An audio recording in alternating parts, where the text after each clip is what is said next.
Welcome back to the Heinemann Podcast. What does critical reading and critical thinking look like in your classroom? Are students excited, engaged, bored, a little apprehensive?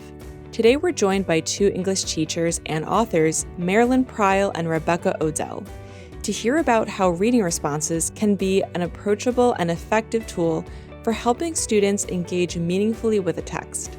They advocate for moving away from right or wrong answer thinking and into a space of rich discussion and ideation. If this sounds daunting, Marilyn and Rebekah break it down to show us how accessible it can be. As always, a transcript of this episode can be found at blog.heinemann.com. Marilyn, I am so excited to talk to you today because you know that I am a humongous fan of your work and your thinking. And even though I wish we lived actually close to one another, your work lives in my classroom every single solitary day. So thank you for talking with me. I'm so excited. Well, Rebekah, you know that the feeling is mutual, and I respect your work so much. And I know we've collaborated on things and we share ideas and we are like-minded, when it comes to teaching literature to kids and critical thinking. And so I'm just so grateful that you are here and we get to have this discussion. So in our classrooms, in secondary classrooms, critical reading with a critical eye, is so important, but it has always felt like something that is easier said than done. How do we get kids to actually be able to do that and be able to do it confidently? And so I'm just wondering if we could begin by you sort of painting a picture for us of what critical reading looks like in your classroom.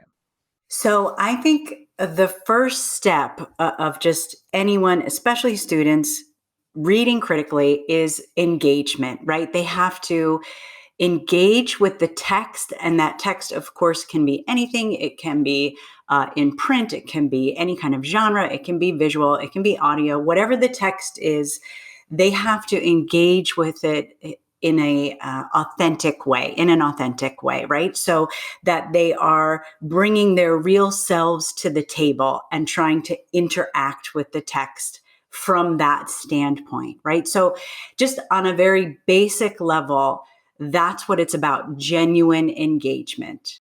So that is so exciting for students, probably, because I would imagine that when they get to your class, they have been told that some of those thoughts and feelings and reactions are not the quote unquote right answer in English class. So how do you sort of negotiate that boundary of, I want your engagement, I want your genuine reactions, versus what students have maybe been told in the past? Right. And this is so true. And so you teach 7th grade, I teach 10th grade, right? And by the time they get to us, they've been so, ingrained in this thinking of there's a right answer, there's a wrong answer, you're going to get a grade. This is the currency that they've been raised on. And so they get to us and we can't exactly just cancel all of that out, right? But at the same time, we have to make the students believe that it's possible to have a safe place to be wrong, right? To take intellectual risks with your thinking. So that's tricky because, again, they're there. They've been raised on this currency of grading and right and wrong answers, right? But we still have to build in that safe space and that trusting space. So, and I know, Rebekah, we've talked about this for years. For me, it's all rooted in reader response theory, right? This idea that you react to a text, you make inferences about the text, you make judgments, you ask questions, all of those things while staying rooted in the text, right? And as a group, the idea is we're all going to sort of bring our ideas together and discuss it and see if we can all get to a better understanding of the text, right? But that process takes a long time to make students believe that, number one, they can say what they're really thinking, right? And then number two, it's okay if they're wrong. They're not going to be penalized for it. They're not going to be, mocked in any way, right? And then number three, that we can all just discuss it together and kind of reach that higher understanding. So there's some, I feel like in my own class, and I'm sure in yours, there's some undoing that has to happen with that, getting them out of that mentality of the right and wrong answer dichotomy, and then some kind of space and trust that needs to be sort of built in. And it takes time. So on one hand, we have to sort of squash that right and wrong thinking. On the other hand, we have to build in some critical thinking and critical response, right? I'm thinking about just today, my class is reading Persepolis and they're annotating as they go. And I was pulling kids into reading conferences. And I had one student who is very hesitant. And we're recording this at the end of February. She is still a very timid sharer of her thoughts. She's timid to even share her thoughts with herself. But she had tons and tons of notes about Persepolis. However, they were all reactions. They were, oh no, I can't believe that happened. What do you mean? What is she talking about? That's so terrible. So for a student like that, my Finley, how Mhm. would you then move those authentic reactions, which she is now having, forward into something that's a little bit more critical? Yes, I mean, that's a great question. And I have that in my own class too, students that are writing, reading responses, right? And it's just like opinion after opinion after opinion. And they're having these thoughts. And of course they're valid and they're tying it to the text, right? So all those pieces are in place. Because something else that we can circle back to is this idea of, reader response theory doesn't mean that like anyone can say anything that pops into their head and it has to be right because that's their interpretation and they're entitled to whatever interpretation they want, right? That's not what it's about.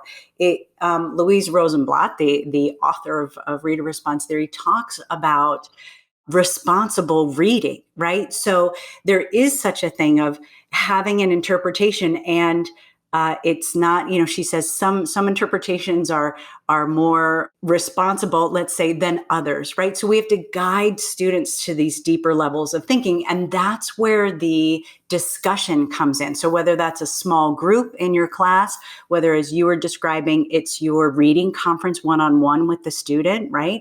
And it sounds like your student is being a responsible reader. She's just constantly in this one sort of mode, right? So I would say to help deepen and like kind of steer her into a more critical stance would be obviously to ask her, you could ask directly, especially if she has an opinion about, let's say, a character trait or something like that. You could ask her like a leading question to make more inferences, or how do you think this character trait is eventually going to affect the plot? Things that we always do as English teachers. Another thing that you could do, and I know, Rebekah, in your classroom, you use the reading response categories, right? Maybe steer her towards a group of categories to choose from that gets at that deeper, more critical thinking. That's another way. And then if she's discussing in small groups, a lot of times I see students just naturally approach this deeper level of thinking or wade into these other categories when they see their group members doing it as well. I would recommend that. But what did you say to Finley?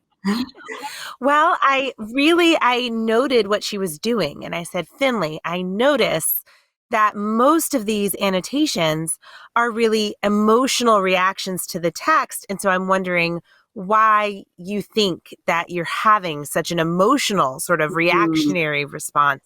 What is it about this story or these characters? And so we talked about that. That's wonderful. And I would even in that discussion add, okay, depending on her answer, say, do you realize you're getting into this category, or that category? You're explaining your reactions, but also really you're doing maybe a class critique or something like that. Sometimes it's a matter of giving the students the vocabulary, the academic vocabulary to name what they're doing. And then once they're kind of like, oh, that is what I'm doing, then they'll be more maybe comfortable or confident to kind of go into those spaces themselves. So you mentioned the reading response categories, which are just about my favorite thing that has ever happened to literature study in my classroom. Would you tell us a little bit about what are these categories? What are we talking about here? What do you do with them? In my mind, the categories are a way to, so if we're starting from this idea of reader response theory, where you bring your real self to the text and then you go from there, right? There's a lot of directions that you could go in, right? So for me, the categories are just pathways into critical thinking, right? So a student isn't completely overwhelmed. So and I know you work with my book, Reading with Presence. There's about 30 categories in there, and they're all just like entryways into a text. So about character, setting, or theme.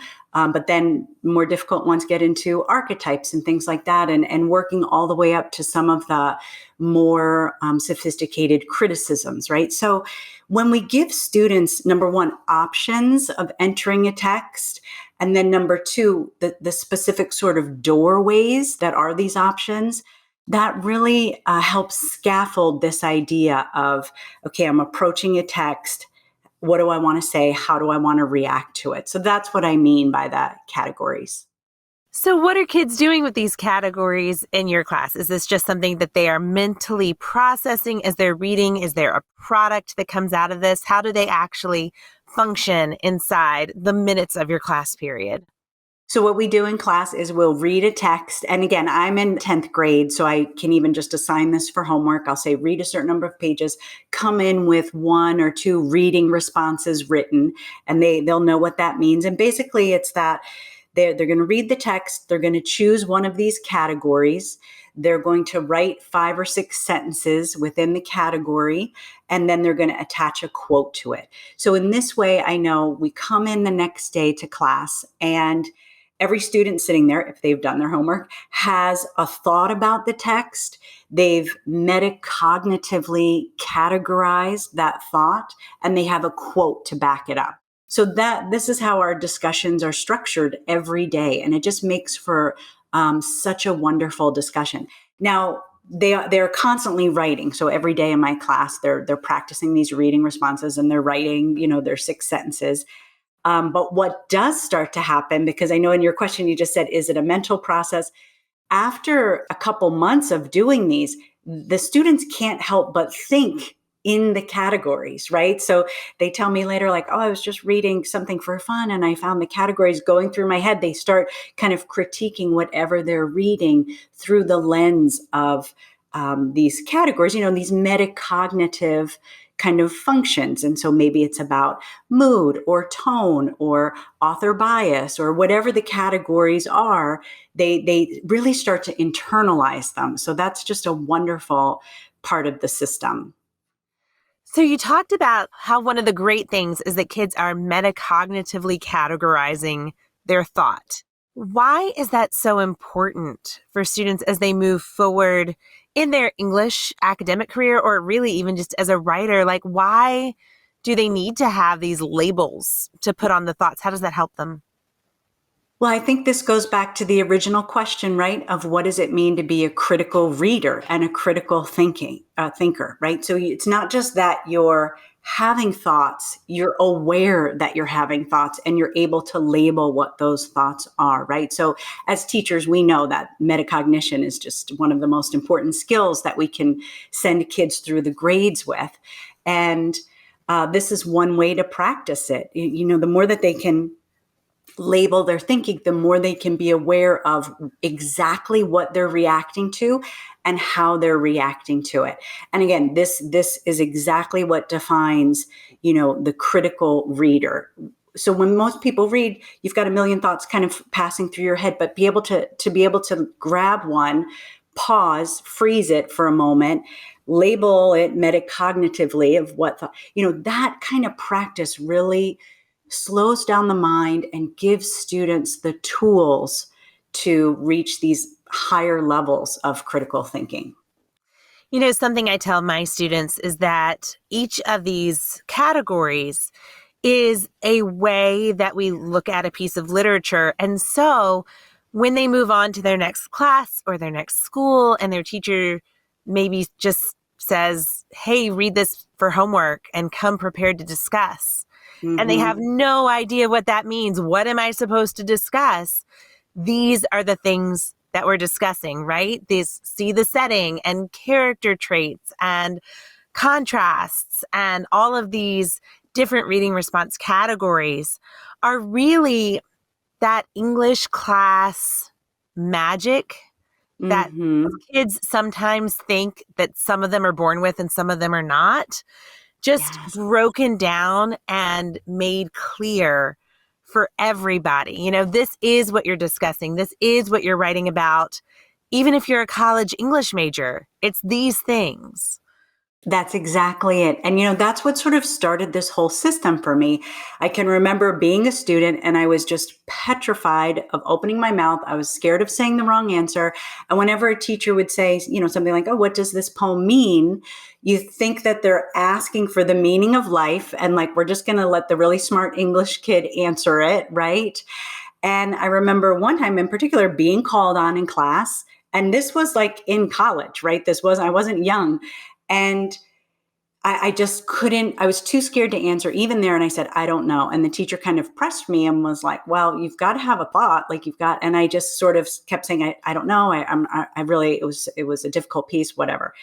Got out of it. And then the teacher called on another person and that person just talked about like the main simile in the first couple of lines. And the teacher thought that was great. And in my mind, I was like, well, I could have said that, I feel like students think that we're asking for the meaning of life, right? When really we're just like, give me something, give me one bit of this that you understood and you have a thought about, right? And we can go from there, right? We'll work together, we'll build off that.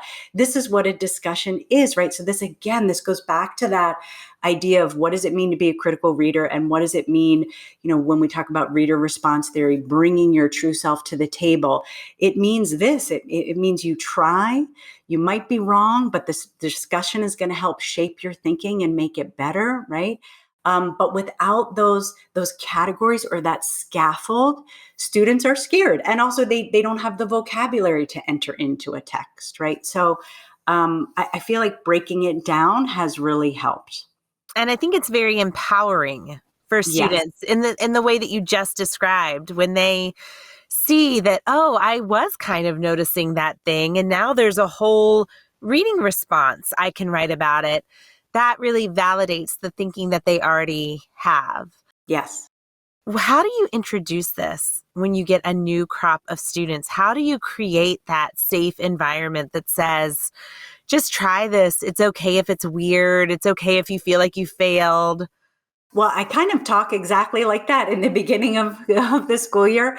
I say, we're going to do this system, and I kind of show them the categories, and I resist indoctrinating them with like a bunch of examples. I might show them one or two, but really that kind of defeats the purpose because then I'm setting up like what looks right and what looks wrong, right? So I kind of explain it to them, but even then it takes several weeks for them to really believe that they're not going to lose points, or they can be wrong. Or a lot of times the students will write really long reading responses that are mostly summarizing because this is what they've been taught to do. And they want to make sure they get it right. And then as time goes on, for some students, the reading responses will become shorter, still fulfilling, the 5 or 6 sentence requirement, but they'll become more concise and the language and thinking will just become better. And it'll just be less, over summarizing and more just their true critical thinking. So it takes time. I mean, I'm sure that's the same in your class too. Do you find that it takes a couple of weeks for them to kind of believe you? A couple weeks to believe, and definitely, a couple of months to walk through this process together regularly until it gets good. It's sort of like any class discussion where you have to have a handful of terrible class discussions before you have that eureka moment. Mm-hmm. And I find it's the same with the reading responses. You're right. They do start out long. And I think that the 5 to 6 sentences, at first I resisted that, Marilyn. At first I was like, no, I do not like to tell my students how many sentences to write. But here's the brilliance of it, at least for my kids, 5 to 6 sentences is so approachable. They've been doing that since like third or fourth grade. So Right. when you say 5 or 6 sentences, they're like their guard is put down a little bit. They're like, oh, I could do that. Right. But 5 to 6 really good sentences is not. So, with the summary thing, what I actually have started doing is when kids get stuck in that summary zone and maybe only the last sentence is really on target with the category, I start having them write a second paragraph. And the first 5 to 6 sentences is summary, and then you're done. And then they kind of need that ramp up into the Yes. actual critical response. And then over time, we start to delete that first paragraph of summary. It's so true. And it's almost like a security blanket, again, because we've taught them to do this. And also summarizing is important. I don't want to, say we should stop summarizing, but we've taught them that, but that's all that a lot of times that's all they can do, right? And they're scared to really put that lens, that additional layer rather of their own critical thought, right? And so really helping them transition. And then the other beautiful thing is they get to know the difference, right? So my 10th graders just handed in their reading response analysis paper. So after semester 1, I have them write a whole reflection paper on how have your RRs changed over the semester and what kind of a reader are you based on the categories that you like, things like that. And they'll write about, I used to summarize so much and now it's so much more concise. Or some kids have the opposite issue where they couldn't think of anything to say, but now they're reading and the categories are popping up in their head. So they immediately have ideas. They have to choose from which idea they want to write about, right? So they're able to see the difference between summarizing and critical thinking and personal response, right? So that's a huge victory as well, because for them, in the beginning of the year, they think responding to a text is summarizing it, right? And they don't, if you ask them what critical thinking was, I don't know that they could even verbalize that.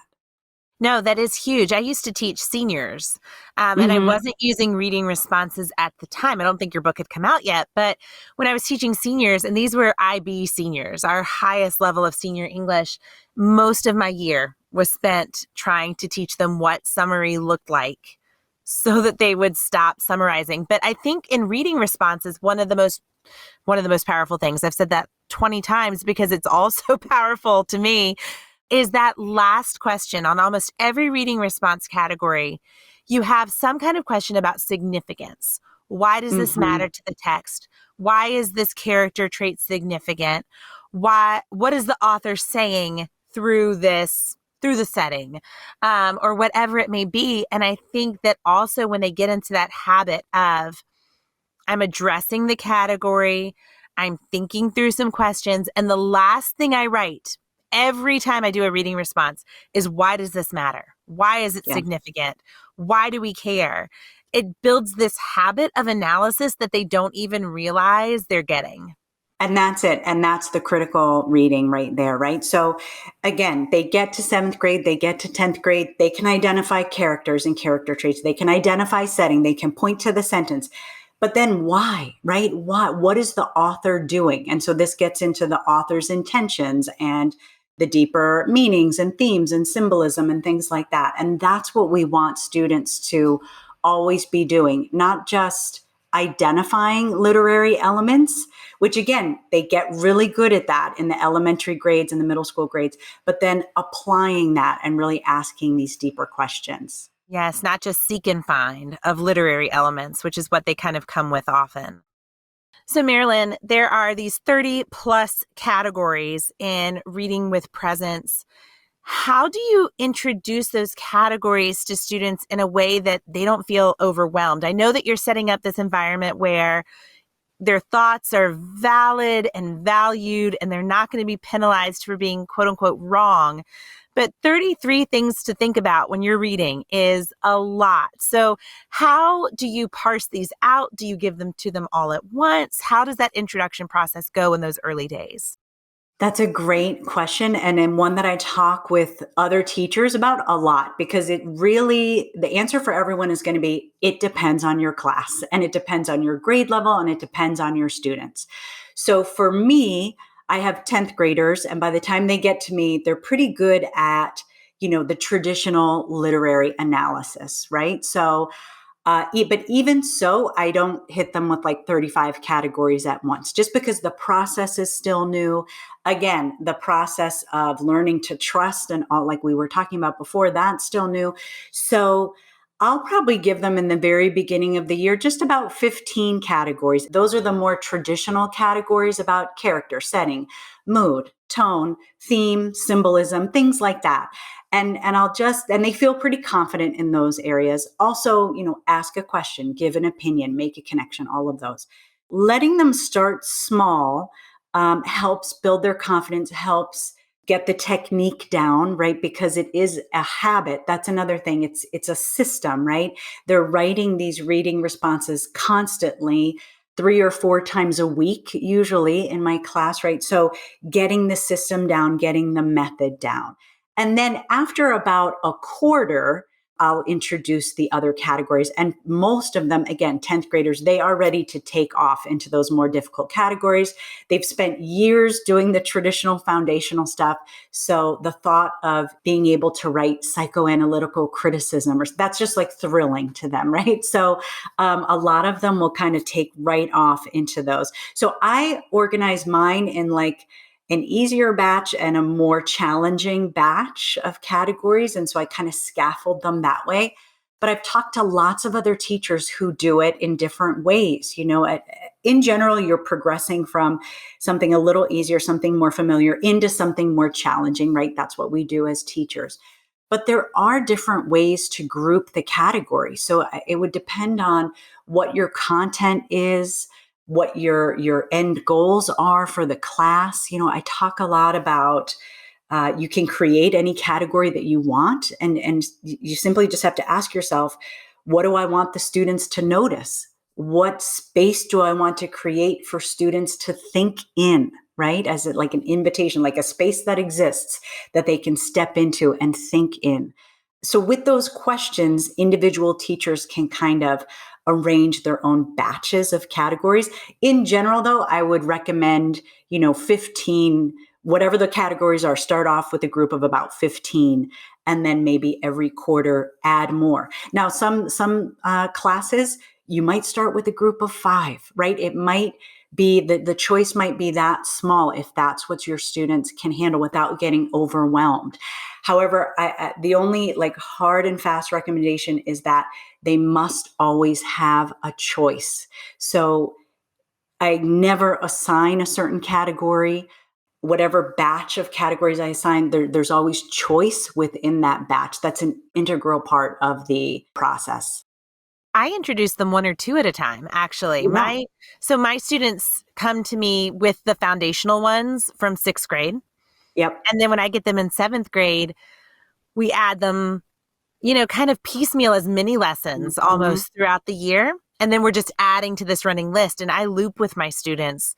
So by the time they leave 8th grade, they've got 35, 40, 45, depending on how many I've added, which is something I want to point out again. I know you've just said it, but what I love about your system, which I love about any great system, is that it gives us a firm foundation that we can lean on as long as we need it, but it's flexible. And when you are sitting in your classroom and thinking, oh gosh, I just really need my kids to not just be able to think about symbols, but think about systems of motifs. Right. You can invent a category. Motif master was born. Or I need my kids to be able to use motifs to identify themes. Then I made up the category, motif to theme, and a new category was born. Right. So I love that you have given us so much that we don't have to come up with anything if we don't want to. But when we need to as teachers, when we are ready to move on, it's a system that can embrace whatever our classroom is throwing at us at the moment. Speaking of something our students throw at us a lot in English class, are those students who read a text and say, I don't see anything. I didn't really have any thoughts when I was reading this. I looked, no thoughts landed on me. I'm so sorry. So for the kids who don't sort of automatically connect with the categories. How do you move those students along, the ones who don't see anything at all?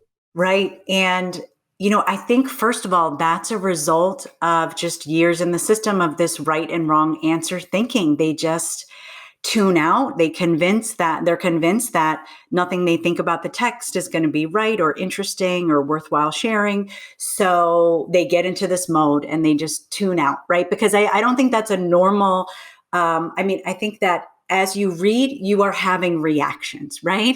So they're saying, oh, I don't see anything, but really, they've just kind of spent years just sort of thinking that they don't have anything interesting to share. So from that standpoint, I might go over, show them the categories and just kind of say like, well, what about this? What about that? Or what did you think? Or we could talk to them about what their favorite book was ever, or what their favorite movie is, or what their favorite video game is, and what is it that you like about it. So then as we're listening, we could identify the category that they're talking about, right? And then maybe steer them towards that, help them apply it to the text in the class.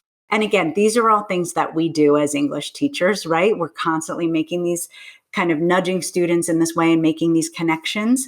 I definitely have had students that kind of refused to write an RR for like weeks. Weeks would go by, and we would have these discussions, and I would talk about it, and I would reassure them, I promise you, if you have your quote, if you have a thought, like you're going to get full credit on this. I know that you're thinking about this. And then, one day the day will come by where they actually do have a thought, right? And maybe I sit there and like help them kind of get it into sentence form or whatever, but there's usually a turning point. And it's not this like miraculous, all of a sudden they write everything perfectly, but it's a breakthrough, right? And that's what the reading response system has space for these types of moments, right? And that you can invite kids into again and again and again. Whereas, the whole comprehension question, right and wrong answer situation, that's what turned them off in the first place, right? That's what has brought them to our classroom with this like all or nothing thinking, right? So it doesn't happen instantly for some kids, but just talking to them, reassuring them, using the existing categories to kind of engage them, right? With, if not the text at hand, then maybe some of their other favorite sort of texts. I think talk is such an important point that you brought up, because I know that you use these in class discussions, but in that example, you were talking about more individualized conversations. And I find that for kids who are struggling, usually kids aren't struggling with this, they're struggling against this, Yeah. They're just sort of like fighting because they can't believe it's this easy, or they just don't want to put it down into words. Right now I have 8th graders teaching the 5th graders who are going to come up to middle school next year about reading responses. We're trying to impress some middle school magic upon them, but they're just talking it out. The 8th graders are teaching them a category, and then they're just having a conversation instead of writing anything at all. Or sometimes even when I'm absent, I've done this, or when I just really feel like I want to connect with the kids in a different way. Instead of having them write their reading response, I'll ask them to use a voice recorder and record it, or come tell me your reading response today instead of writing it. They love that. Right. So I think that there are lots of ways that we could partner kids or offer them recording as an option to scaffold them into that 5 or 6 sentences if that part is still hard or scary or intimidating. So wonderful. What about for the kid for whom it's not intimidating? What about that kid who walks into your classroom and they've been secretly writing reading responses in their sleep for years? This is pretty easy work for them. Even those harder categories, they get it, they can try it, they can be successful at it. How do we build past these 5 or 6 sentence reading responses? What comes next? So I find with my 10th graders, the ones who are just really strong writers, or it comes easily to them and they love the most difficult categories, they don't get bored because, again, they're completely in control of it, right? So they're the ones coming up with an idea, and they'll tell me, like, I couldn't wait to share this with my group. I knew what my group was going to think when I came in with this, so they're very engaged with the process. So the differentiation itself helps it work for everyone. Yeah.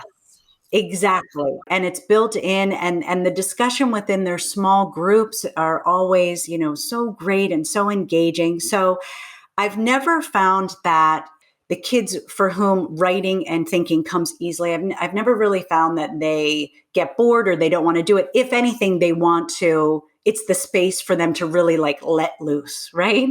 So there's that. But to answer your question in another way too, I've been thinking on my own of how can we take this system to the next level, and especially in recent times, where we are in the world with so much misinformation and disinformation out there. How can we use English class to better equip our students to be critical thinkers out in the world? So, and what I found as I've started to kind of talk to my students about this is they compartmentalize things. Like, we have English class, and that's where we learn about literature and character and setting and all of that. And they get really good at that. But then when you ask them, what does it mean to be a critical thinker in the world? Like when you go home and look at your phone, or when you go home and look at your television screen, or whatever it is. And like, they don't really know, they don't necessarily make that connection. And I know in school, we're trying to make that connection with media literacy classes and things like that.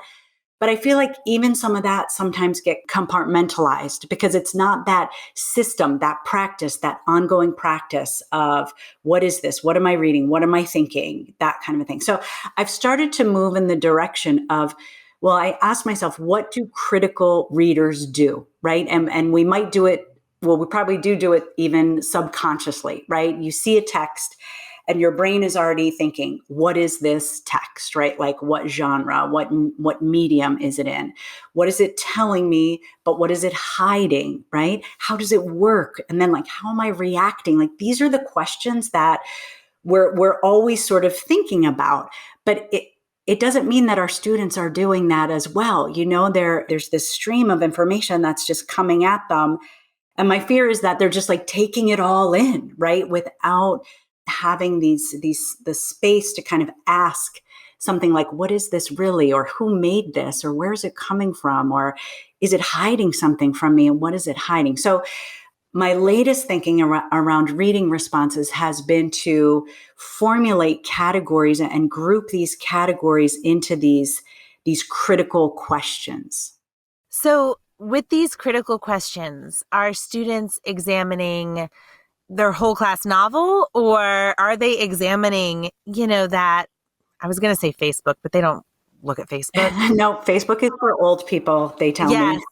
Are students using these new categories to think about their whole class novel, or are they thinking about TikTok videos and ads they see on television? What sort of texts are we talking about? Right. This is it, right? So ideally both, right? And so what they see in real life is where I really want them to start applying these skills. But what I've noticed since I've introduced some of these new categories, like author bias or emotional appeal, right? Or recognizing my own reaction, or am I feeling like I want to take action after reading something that I've read? So normally you would think, okay, that would be more about contemporary media, articles online, videos on YouTube, that kind of a thing. But they've actually started to apply them to, the classical texts that we're reading in class. Someone wrote one this week that was like, author bias of Homer, right? And I was like, well, yep, that is true, right? So, and I found this with the original reading response categories as well. They apply them in ways that are surprising, right? Rebekah, do you see that with your students? Absolutely. In fact, some of my 8th graders who have been doing this with me for 2 years now have started creating their own combos. Yes. And putting together 2 reading responses in interesting ways. And so we had one the other day that was spot the setting and character development, which is one I think I made up. And I wasn't really sure where they were going with it. And then it turned into this brilliant thing about how this characters move with his family is what perpetuated this change in a trait. And I was like, oh my gosh. So now my kids are in a competition with each other. We have a Google Doc and they put the combos that they've made together. And then in addition to your categories and my categories, they can choose from the combo categories. But they absolutely start to see these in sort of outside of the box ways that I didn't even predict, which shows us that they're really critically thinking, right? Yes, this is it. That's exactly it. And I found that too. They started to invent their own categories and they started to combine them. And when I would talk to them about it, they'd say, I don't know if this is the right category, but it wasn't exactly this one. It wasn't exactly the other one. So I had to combine it. And that right there is what I'm after, that metacognitive, playing with thought, labeling your thought, even creating like the combo, as you were saying. And those discussions are so wonderful. And it's not about the right or wrong answer. It's about the thinking that the student has done, right? So I love that. And I do find that whatever categories I give them, including these newer sort of critical thinking ones, they'll just apply it to anything that they think might work with it, and it just shows how their brains work in so many different ways, in differentiated ways, in creative ways. And this is what we should be making space for in our classrooms, right? Opening things up instead of limiting them. So we've talked about this a little bit, but I'm wondering if you have anything else to say just about the ways that either in the old categories or the new categories or just reading response kind of thinking benefits kids beyond the English classroom. I can think of a zillion ways that it benefits us in English, but why is this so important for them as people moving on? Well, so I'll give you an example of something that just happened a couple months ago as I was experimenting with these newer categories. And one of them is called Seeing the Source. So see the source. And the prompt kind of addresses maybe you're online reading something and you realize that this article came from somewhere that is funding it, or it came from somewhere that there might be another motive for having this article on their site, right? It might be good, might be bad. It's not that everything's, out to trick you or get you, but just what's the source, right? And I had a 12th grader. Now I don't teach 12th graders, but sometimes I'll practice these categories with some of my former students. And I said, can you just sort of, look at this site, or I gave her a choice of sites. And I said, just think about these categories, and the Seeing the Source was one of them.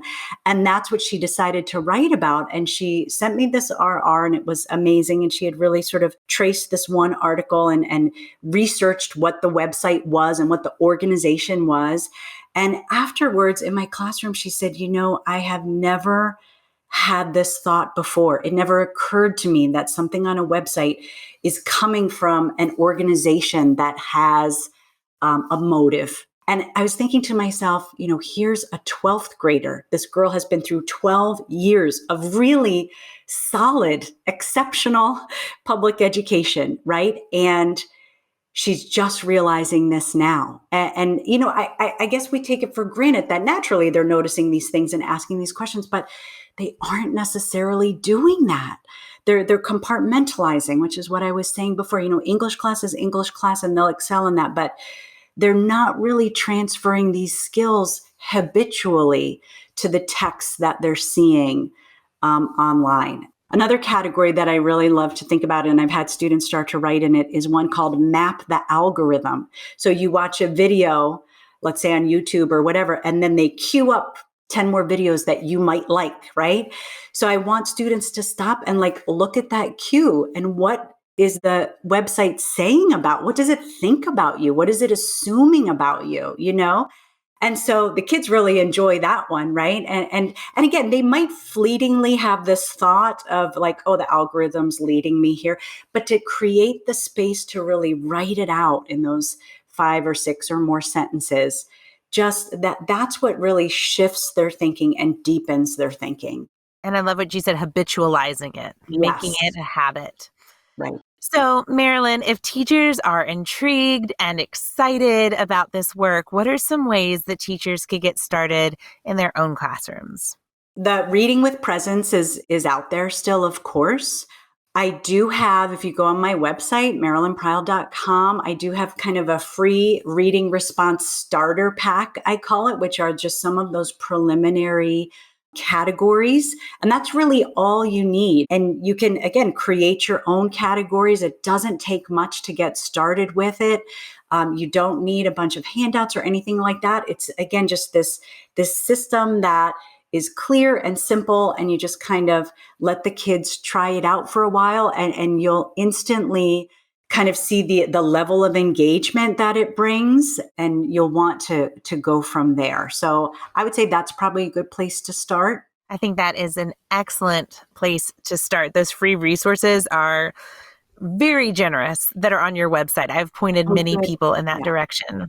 And Reading with Presence literally lives on my desk. It does not move. It just stays there. So great. Marilyn, thank you so much for your time and for the influence that your work has had on my students. I've loved talking to you today. Rebekah, you are welcome. And thank you for being such a wonderful partner in this and for all of your excitement about reading responses. I know you're doing amazing things in the classroom, so I really enjoyed this conversation. Our thanks to Marilyn and Rebekah for their time today. You can learn more about their work or find their most recent books, Reading with Presence and A Teacher's Guide to Mentor Texts, as well as numerous other titles, at Heinemann.com. Copyright Heinemann Publishing.